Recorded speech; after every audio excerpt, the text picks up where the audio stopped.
bud. All right. Yep. On the road again. Basically, what we got going on here, me and my very good friend Krigo, he's been through a lot of the same things I've been through. We are going to tell some stories, and we're going to call this, what are we calling it? Rear View Confessions. Rear View Confessions. Rear View Confessions.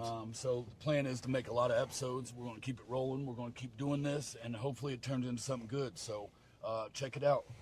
Rear View Confessions. Episode 1. Episode 1. Shooting from the hip. A lot of y'all might know me too. Throughout times in my life is going to be the answer you get about me. You know, I've been a villain in some people's stories, and I've been rather cool in other people's stories, and everything in between. Me and this guy both came from fucking trenches. Yeah, man. The trenches. Put ourselves through a lot of self-inflicted torment. Misery. Self-inflicted misery. Yep. Pretty much built our own individual prison around ourselves and was stuck in it until we figured out how to break out. A little wild, right? But yeah, so we're just going to kind of dive into some of that, tell some little war stories, and see how it turns out. I do want to say this. Your eyes look exceptionally blue in that shot right there. Bro, I'm lightweight. It's lightweight got me there. Oh, man. So I went to the west side when I was waiting on you to get your haircut.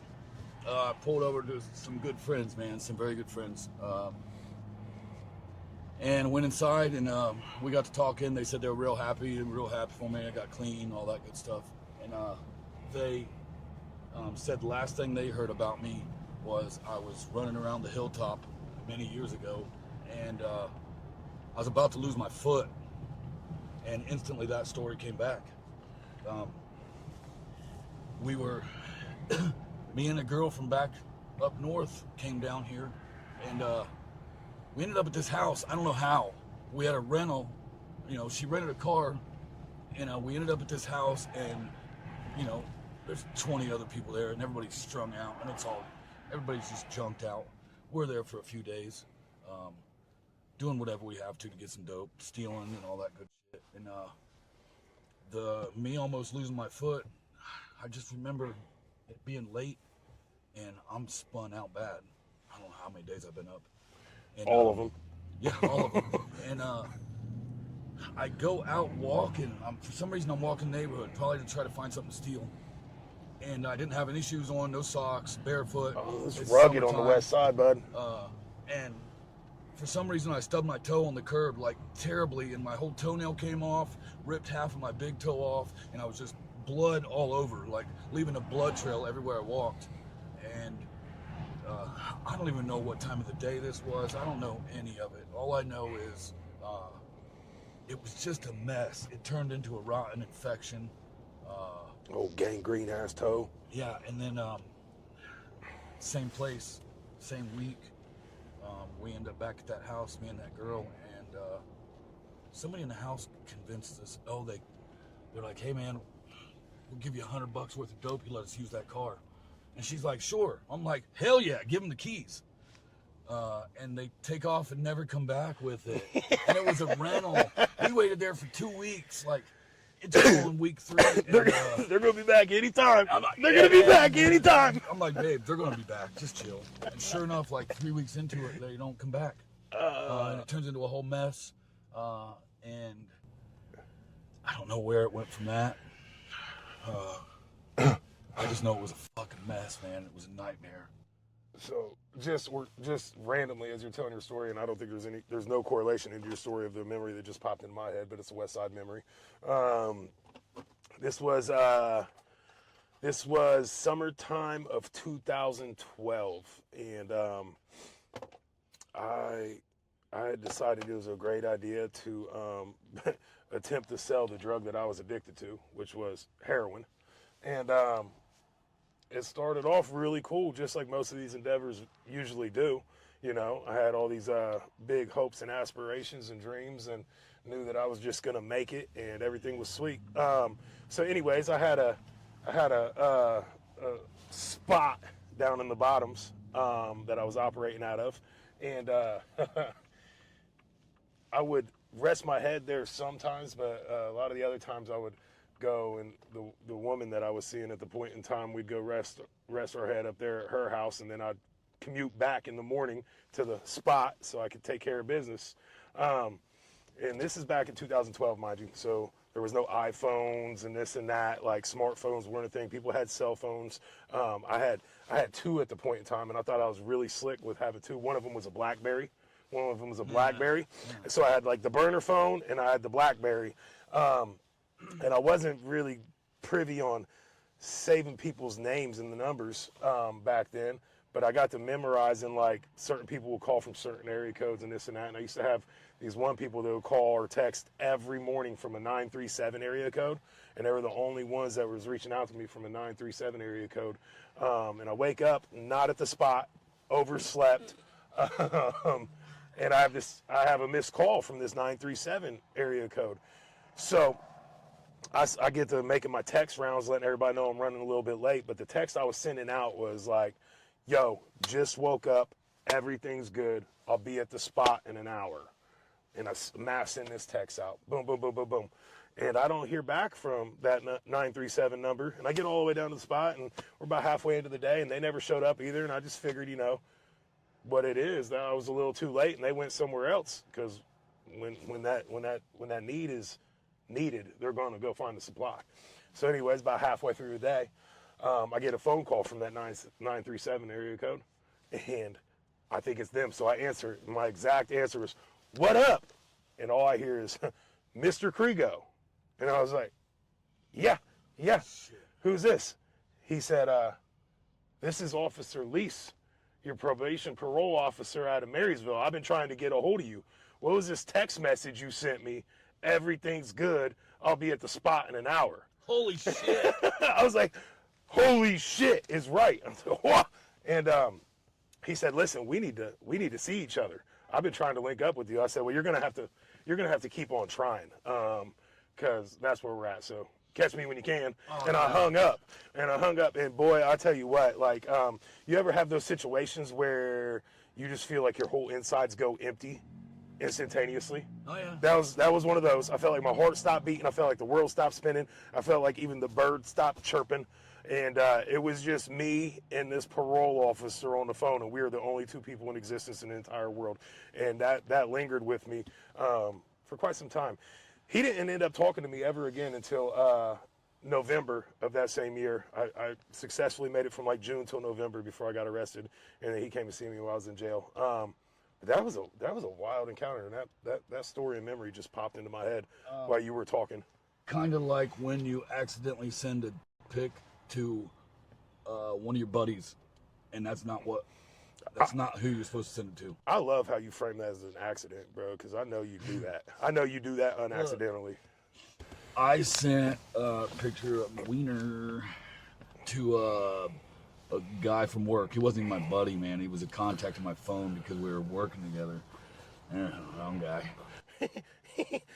He zoomed in on it before he sent it. Like guy. He hides behind this word accident. I had a dude that I know from way up north. Man, I might have to clip this out. Sent me a Facebook message one night. I open it up, and it's a video of him with a thing around his neck, and he's in his fucking basement, and he's choking himself, and he's getting at it. Oh, he's going like this. Bro, you were really invested into this video. Dude, it was weird. I've never talked to him again since then. I think I deleted him and blocked him, but God, imagine what he was thinking the next morning when he woke up and realized he sent that video to me. Well, that's why there's this magical word that people hide behind called accident. Oh, what is this accident? Bro, it was an invitation. Invitation. So, I don't know why we're getting into this gross stuff. We might as well start episode 1 with some fucked up shit. Weird. Good thing we're not doing the swear jar. Yeah. There'd be money in it. Yeah, he was worried about not putting any money in it. I mean, it's a potential sometimes. I feel like it turns into a device where people were. I like this. I feel like it turns into a device where it would stop us from swearing so much, and I swear.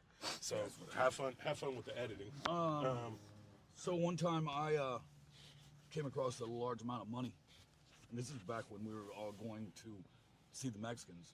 I brought some of that Mexican dope to you once. Remember it coming in the little balloons? Yeah, I used to The get it in little the bottoms berries? too. Same way. When we were doing the gutters. When we were doing gutters, we got paid and I actually went to the Mexican and got dope. The balloons. Up in like the Tuttle area. Yes. Yes. But I came across a couple $1,000s one time. I had warrants. I was on a run. I went and bought like a couple $1,000s worth of fucking dope. From Absolutely. The Mexicans, Load up. and it was all in these little berries. They used to actually come in balloons. And it was a chunk that big. Let's start over. It was a chunk maybe this big. Well, I was just worried that any moment I was going to get arrested, and I wanted to take that dope into jail with me. So guess where I put it? In your boober. It was only this big, but I put that shit in my ass, and I'm selling it too. So for like in jail 3 days. No, I didn't get arrested yet. I was still on the street. Oh, but so that's you're just where I was freelancing. I was it your butt. freelancing it in there. Yeah. Because I was afraid I was going to get arrested, and if I did, I wanted to take that shit in with me. So people would call me and be like, "Hey man, I heard you got some shit." Yeah, I got some shit, literally. Oh, dude. They'd call me, they'd come pick me up, we'd go over to the spot. How much you want? $20? Okay, give me the 20. I'd jump in the back seat, pull my pants down, dig this. So rugged. Bro, I'd dig the shit out of my ass, get him a berry out, and then stuff it back in there. Oh, it's wild too, because like current day right now, when people are like, "Oh, that's bad for you" or something, I rattle it off real fast. Like I have shot heroin that was most likely in somebody's butthole at one point in time or another before it came into my possession. Yeah. And now you bring this up, you are that guy. I pulled water out of the McDonald's toilet before and put it in a fucking spoon and cooked it and fucking shot dope with it. Like rugged.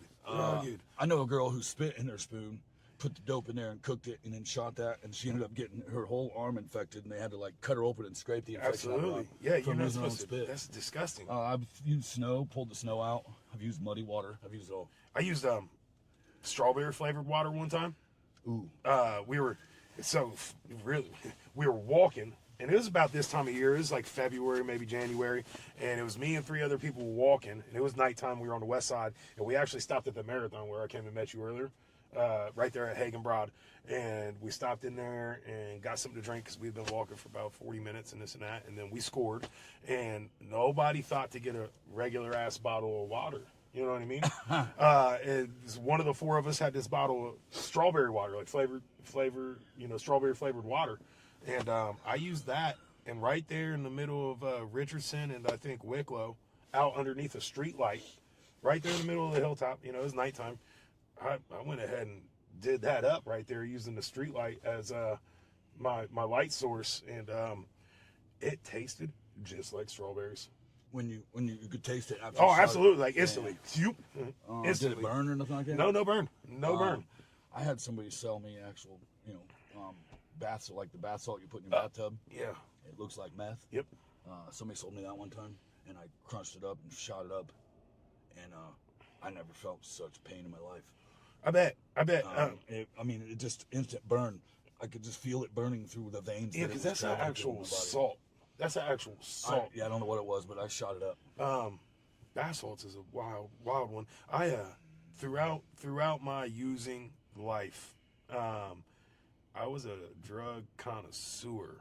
I tried bath salt for the first time, and I absolutely hated it. Absolutely hated it. And it blew my mind because at a point in time, this is 2011, 2012, I loved every substance, but I did not like that one. And I hated it so much that the next time it was around me, I was convinced that it was a fluke, that I hated it. And tried again. Tried it again. Hated it. Equally the same. I liked it. It was weird, but I liked it. But it was gross. Dude, I liked it. I saw the neighbors in a house I was living at for a point in time on the west side. They had hit some bath salts obviously early in the morning because this is like noon.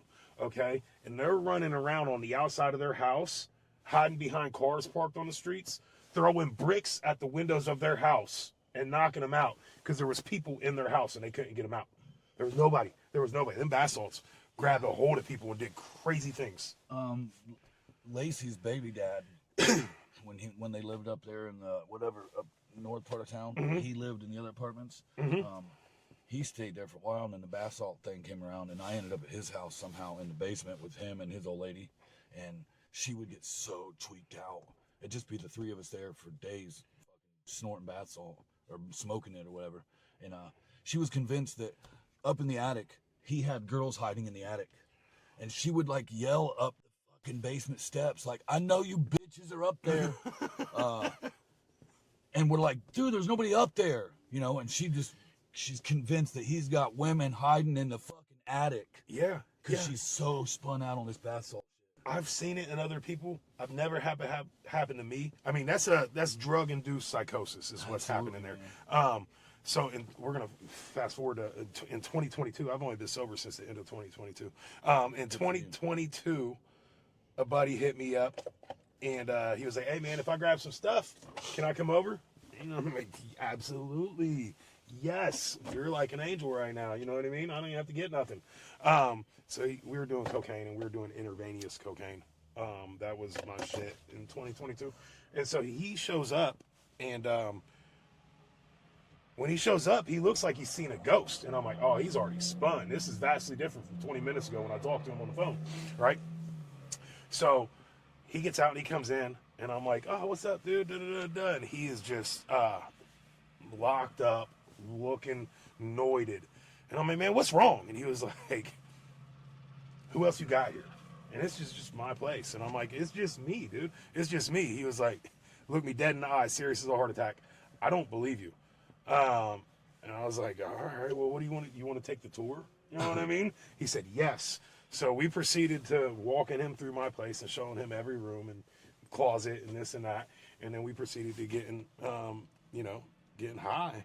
But the whole time he was there, he was convinced that there were either microphones and cameras in my register vents, microphones and cameras behind like the digital clocks on the microwave or the stove.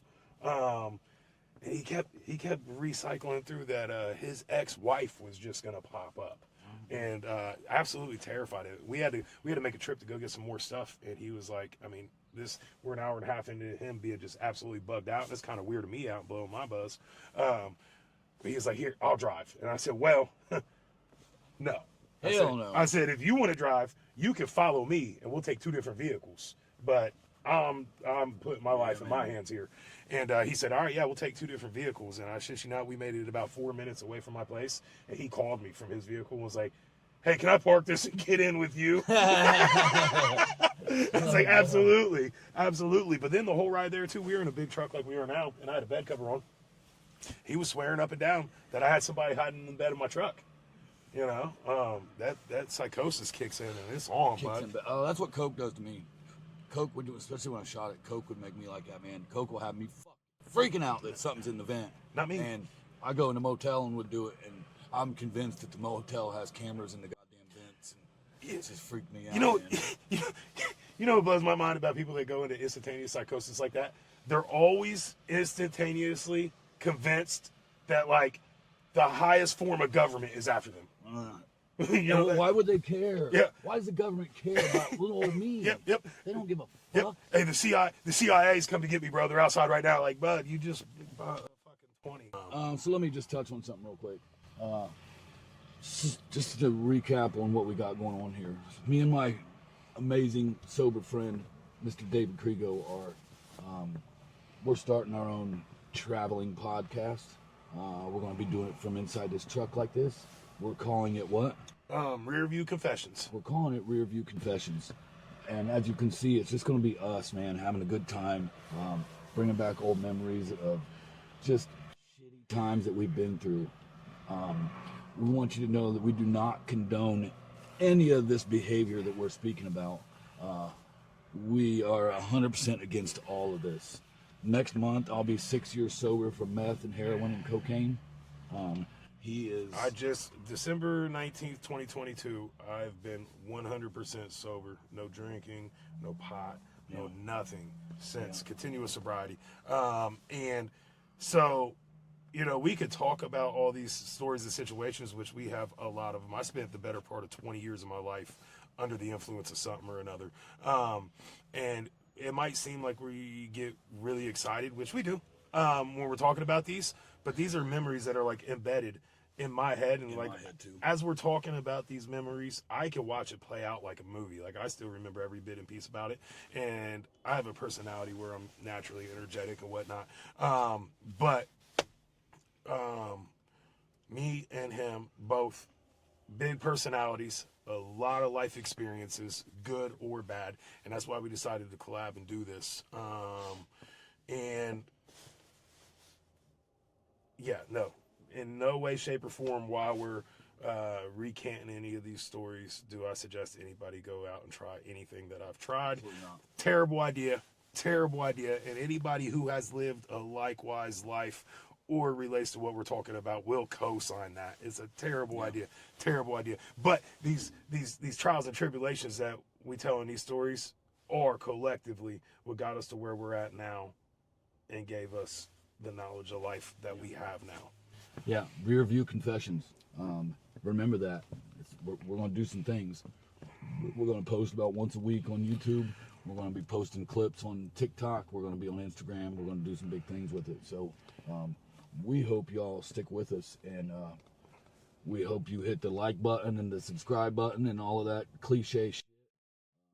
Yeah, it don't cost you nothing to do it. Yeah, so just live vicariously through our stories. Yep. Don't create your own terrible stories like these. And if at any time, anytime while you're watching any of these, if you have any questions or would like further explanation into something, drop it in the comments, and we will absolutely reply to the comments with another video segment, whether it be a 90-second video segment or a 5-minute video segment. Me and him are also heavily gifted with the blessing and the curse of ADHD, and we can actually absolutely go on some tangents. But they usually turn out pretty magical, or at least I like to think so. So yeah. So some of y'all are going to know us from Columbus, are going to remember the mansion, the OD mansion. 47. We are North not going Wheeland. to tell you many stories about that right now. We are going to have, that's its own episode by itself, is just mansion stories. Because my every bit of opiate and meth addiction all started in that building. Yep. So we're going to just create an entire episode off of just that. And that's where me and him originally met. Yeah, that's where we met. I didn't have a place to go live, and there was already probably 7 people living there, and I just became the 8th wheel, sleeping on the couch. Yeah. And that was in 2009. Ish. Yeah, 2009, 2010. So 14, 15 years ago. Wild. We're going to attempt to get some guests, maybe some old friends of ours that have some stories. We'll see if we can't pop them in the back seat. You know, I got some very good friends. We got some very good friends that could jump in here and just relive some of these stories with us. Yep. And it's going to be fun. Yep. So, anyways, with that being said, let's get back at it.